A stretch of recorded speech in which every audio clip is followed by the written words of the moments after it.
Каждый раунд. Подтверждаю готовность к проведению межведомственного совещания. Докладывает полковник Акулов.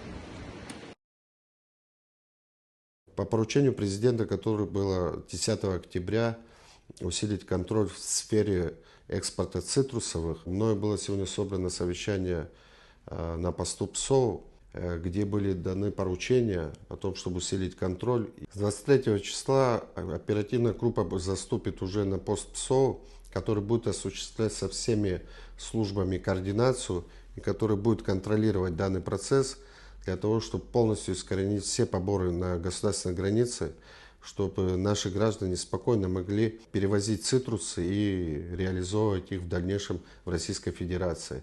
Для Республики Абхазия данный сезон очень важен. Это заработок наших граждан. И поэтому президент дал поручение для того, чтобы усилить контроль. Мы сделаем все для того, чтобы выполнить его поручение.